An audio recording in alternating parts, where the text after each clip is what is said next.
Hello everyone, चलो हिंदी सीखे में आप सबका स्वागत करती हूँ मैं विशालाक्षी। आज हमारा टॉपिक है कर्मधारय समास। कर्मधारय समास माना जबकुन तत्पुरुष का ही एक उपभेद होता है कर्मधारय समास। इसमें भी दो पद होते हैं, दोनों पद में पीछा वाला ही पद उत्तर पद ही प्रमुख होता है। दीन निमनो कर्मधारय समास में दो तरह के होते हैं। एक होता है विशेषण और विशेष्य, उपमान और उपमेय। इन दोनों से उसको पहचाना जाता है। अर्थात कि जो पद जब हम विग्रह करते हैं तब एक जो होता है विशेषण होता है, दूसरा विशेष्य। विशेषण है संज्ञा, नाउन। नाउन वर्ड की जो विशेषता बतलाता रहता है उसके कारण हम उनको पहचान सकते हैं, और उसको जब हम विग्रह करते हैं तो विशेषता बताई जाती है। देखिए, जैसे कुछ हमने उदाहरण लिखे हैं, కొన్ని उदाहरण लिखाను దానివల్ల మీకు ఇంకా క్లియర్ అవుతుంది। नील कमल, नील कमल, नीला है जो कमल। कमल संज्ञा शब्द है, विशेष्य है। नीला विशेषण है। नीला है जो कमल, नील कमल। अलग महापुरुष, महान है जो पुरुष, महापुरुष। पीतांबर, पीत है, पीत मीन्स पीला।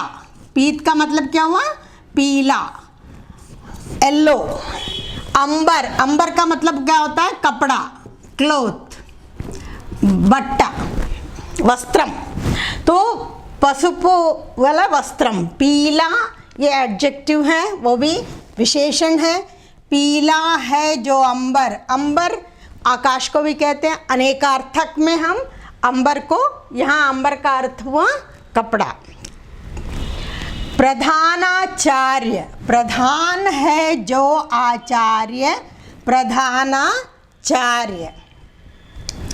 महाराजा, महान है जो राजा। इसमें देखिए हर में जो है पहला जो है क्या है? विशेषण है। మొదటిదంతా विशेषण और दूसरा विशेष्य यानी संज्ञा शब्द है। महाराजा, महान है जो राजा। महादेव, महान है जो देव या महान देव। महादेव हम शिव को कहते हैं। वीर पुरुष, वीर है जो पुरुष। नर, नरोत्तम, नर है जो उत्तम। तो ये इसमें क्या होता है? विशेषण और विशेष्य, विशेषण और विशेष्य, विशेषण और विशेष्य का से हम इसको पहचानते हैं। ठीक, इस तरह से कर्मधारय का एक ये भाग हुआ। दूसरा जो है उपमान और उपमेय। उपमान और उपमेय का मतलब क्या है? कंपैरिजन करना, तुलना करना। किसकी तुलना की जा रही है और किससे की जा रही है, इसके अनुसार भी जब हम विग्रह करते हैं तो उसे भी हम कर्मधारय समास कहते हैं। उपमेय जिसकी तुलना की जाती है उसे हम उपमेय कहते हैं। उपमेय जिसकी तुलना की जाती है। उपमान जिससे हम तुलना करते हैं। उपमान का मतलब हुआ जिससे हम तुलना करते हैं। तो वो उसके भी कुछ हम उदाहरण आपको बताएंगे। ये देखिए, ये क्या है? जिसमें कि उपमान और उपमेय है। उपमान और उपमेय,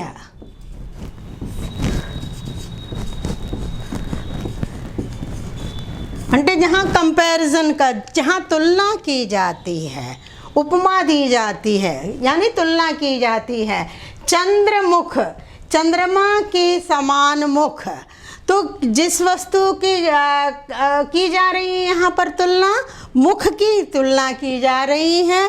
तो क्या हुआ, ये मुख उपमेय हुआ, और चंद्र क्या हुआ, जिससे की जा रही है उसे हम क्या कहते हैं, उपमान। तो यहाँ चंद्र जो है उपमान हुआ, चंद्रमा के समान मुख। वैसे ही विद्याधन, विद्या रूपी धन, अपने न उपमान और उपमेय लगाते हैं तो के समान या रूपी लगाते हैं। कमल नयन, कमल के समान नयन, नयन అంటే कళ్ళు। घन श्याम, घन के समान श्याम, घन बादल, काले बादल। मृग लोचन, मृग के समान लोचन, लोचन का मतलब भी आँख हुआ, हिरण के समान आँखें। कनक लता, कनक के समान लता, कनक यानी सोना, गोल्ड। तो ऐसे ही कर्मधारय समास में दो होते हैं, विशेषण, विशेष्य, उपमान और उपमेय। दोनों आगे पीछे कुछ भी हो सकते हैं, उसको जो है जब विग्रह किया जाता है तो विशेषण विशेष्य, महापुरुषोत्तम, पुरुष है जो उत्तम, और यहाँ पर अगर ऐसा है तो चंद्रमुख, चंद्रमा के समान मुख। बहुत ही इजी दिखाई दे जाता है हमें, और इसका विग्रह करना भी बहुत आसान है।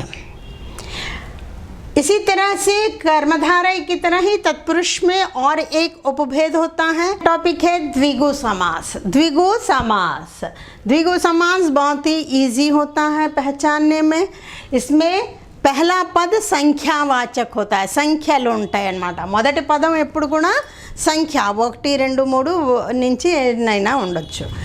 जो संख्या होती है उसमें संख्या होता है, और एक समूह का, एक ग्रुप को जो है वो बताने वाला होता है, उसे हम द्विगु समास कहते हैं।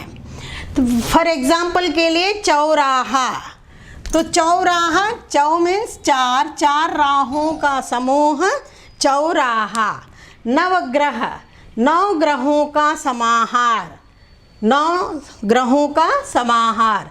षडरस, षड में 6, 6 रसों का समाहार, षडरस।